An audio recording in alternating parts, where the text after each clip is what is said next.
সরকারি জমি দখলকে কেন্দ্র করে সংঘর্ষ। সরকারি জমি দখলকে কেন্দ্র করে দুই পক্ষের সংঘর্ষ। ঘটনাস্থলে পুলিশ গেলে পুলিশকে ঘেরাও করে ধাক্কাধাক্কি, পুলিশের পাল্টা লাঠিচার্জে আহত হন কয়েকজন গ্রামবাসী। তারপরেই পথ অবরোধ করে বিক্ষোভ। লোকসভা ভোটের প্রাক্কালে রণক্ষেত্র পরিস্থিতি। মঙ্গলবার মালদার হরিশ্চন্দ্রপুর থানার হাই স্কুল পাড়ার নয়াটোলা গ্রামের এই ঘটনায় ব্যাপক উত্তেজনা ছড়ায় এলাকায়। স্থানীয় সূত্রে জানা গিয়েছে, ওই গ্রামে 18 বিঘার একটি সরকারি খাস জমি রয়েছে, যে জমিতে চড়ক মেলা হতো। বুড়ো মশানের থান রয়েছে। এখানে চড়কের সময় পুজো হয়। মন্দির কমিটির অধীনেই ছিল জমি। অভিযোগ, স্থানীয় কৃষ্ণ মহলদার, বিনোদ মহলদার, কানাই মহলদার নামে 3 ব্যক্তি ওই জমির মধ্যে 6 বিঘা জমি অবৈধভাবে নিজেদের নামে রেকর্ড এবং রেজিস্ট্রি করে নেয়। আমরা ধান লাগাইছি, এখন ধান লাগাইছি, আমরা পার্টির তো ছেড়ে দিয়েছি মন্দির করতে আমরা ছেড়ে দিয়েছি। আমরা আজকে মন্দিরের জন্য সব ঘেরাও করতে গেছিলাম। ওরা আমাদের ধমকি দেখাচ্ছে।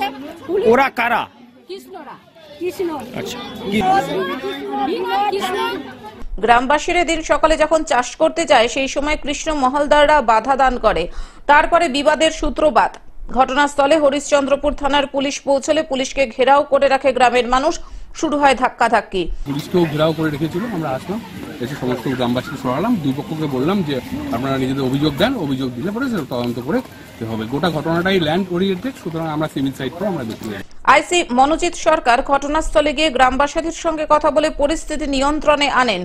দীর্ঘদিন ধরে একদম নিরীহ গরিব মানুষ তারা এখানে চাষাবাদ করে জীবিকা নির্বাহ করে, কিন্তু এখানে ক্ষমতার বলে অসাধু কিছু জমি ক্রেতা বিক্রেতারা পয়সা দিয়ে অন্যায়ভাবে সরকারি জমি কিনে নিয়ে সেটা রেকর্ড করে।